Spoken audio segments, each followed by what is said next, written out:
एक बात सही है कि ये सदन काउंसिल ऑफ स्टेट्स है।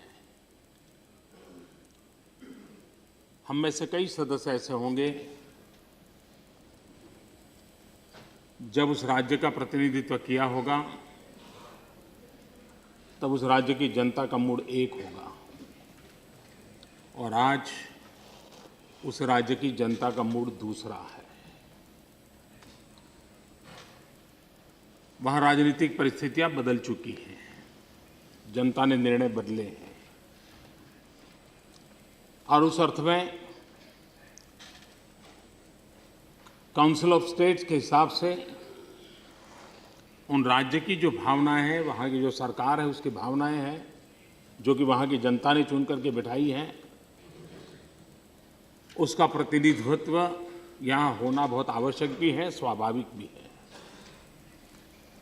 हम किस दल के प्रतिनिधि हैं उससे ज़्यादा हम जिस राज्य का प्रतिनिधित्व करते हैं उस राज्य में आज व्यवस्था जो है उसका प्रतिनिधित्व उतनी ही हमारी जिम्मेवारी बनती है।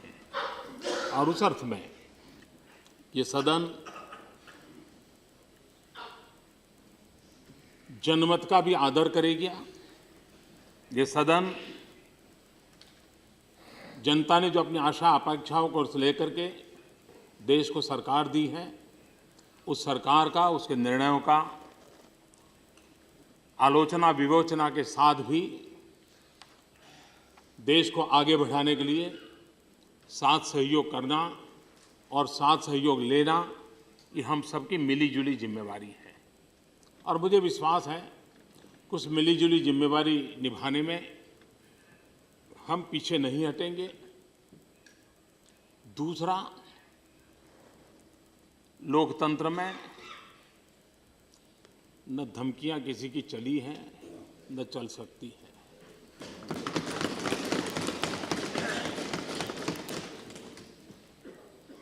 मुझे 14 साल तक गुजरात में हर दिन जेल भेजने की जांचा चिट्ठी आया करती थी। आज खड़ा हुआ क्या खेल होते थे मुझे मालूम है, तो मैं कहना नहीं चाहता, क्योंकि जनता ने मुझे गौर दायित्व दिया है। लेकिन कभी न कभी तो इतिहास के पन्नों पर ये चीजें आके रहने वाली है। और इसलिए धमकियों का चरित्र किसका है, भाषा किसकी है, ये सब जानते हैं। लोकतंत्र में आपातकाल में क्या कुछ जुल्म नहीं हुए थे, इससे बड़ी धमकियां क्या होती है। लेकिन ये देश झुका नहीं था, और इसलिए जो बातें कही नहीं गई हैं, कृपा करके ऐसी बातों को किसी के मुंह में न डाला जाए। कानून के तरीके से ही देश चलना चाहिए, कानून के दायरे में चलना चाहिए। हमें भी राजनीतिक जीवन में परसेप्शन के आधार पर निर्णय करने से कैसी गड़बड़ें होती हैं वो आप जानते हैं कि आप कहां से कहां पहुंच गए हैं। और इसलिए सच्चाई की धरातल को भी राजनीतिक जीवन में समझना बहुत आवश्यक होता है। हमारे लिए भी आवश्यक होता है, आपके लिए भी आवश्यक होता है। सिर्फ परसेप्शन के आधार पर नहीं चल सकते। अभी मैं वेंकैया जी का भाषण सुन रहा था, वो कह रहे थे कि सबसे ज़्यादा किसान हमारे हैं, सबसे ज़्यादा दलित हमारे हैं, वगैरह वगैरह, वो बता रहे थे। आप देखिए, आज लद्दाख तो बीजेपी रिप्रेजेंट करती है, तो कन्याकुमारी भी बीजेपी रिप्रेजेंट करती है। कच्छ अगर बीजेपी रिप्रेजेंट करती है तो अरुणाचल प्रदेश बीजेपी रिप्रेजेंट करती है, अरुणाचल बीजेपी रिप्रेजेंट करती है। और इसलिए आप कच्छ से लेकर गन्नाबान तक जाइए, कभी आप सोचते थे कि तो हिंदी बेल्ट के लोग हैं।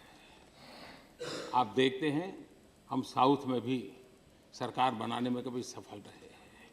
आप ये भी जानते हैं, कभी कभी ये भी हम पर आरोप लगाया जाता कि ये उच्च वर्ण के लोग ही इस पार्टी में हैं। मुझे देखने के बाद अब शायद अपना विचार बदलना पड़ा होगा। जहां पर ज्यादा आदिवासी जनसंख्या ऐसे जो कुछ राज्य हैं, उसमें से महाराष्ट्र हो, मध्य प्रदेश हो, छत्तीसगढ़ हो, झारखंड हो, राजस्थान हो, गुजरात हो, जहाँ मैक्सिमम आदिवासी राज्यों है, उनमें से ये राज्य है। और वहाँ पर आदिवासी समाज ने भारतीय जनता पार्टी को सत्ता दी है। आपको ये भी मालूम है कि गोवा,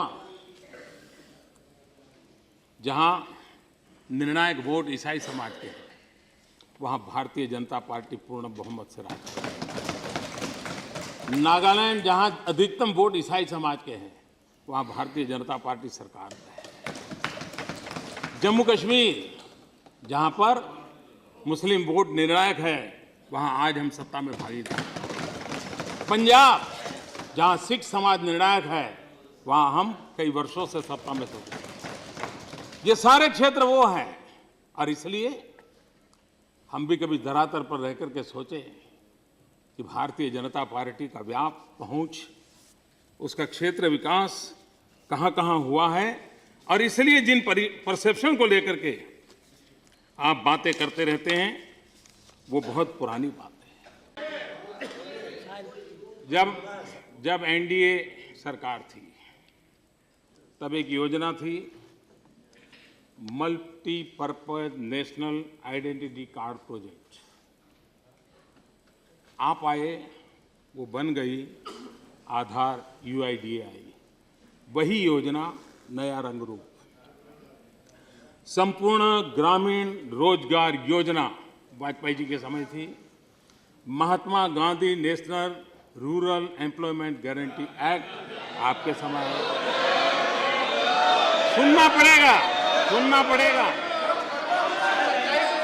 अटल जी के समय योजना थी freedom of information act. Atal ji के समय था फ्रीडम ऑफ इंफॉर्मेशन एक्ट। आप आए right to information act. Atal ji के समय था अंत्योदय अन्न योजना। आप आए national food security act. Atal ji के समय था सर्व शिक्षा अभियान प्लस 86 कॉन्स्टिट्यूशनल अमेंडमेंट। आप आए right of children to free and compulsory education act. Atal ji के समय था स्वर्णिम जयंती ग्राम स्वराज योजना। आप आए नेशनल रूरल लाइवलीहुड मिशन। अटल जी के समय था टोटल सैनिटेशन कैंपेन। आप आए निर्मल भारत अभियान। अटल जी के समय था insurance regulatory and development authority.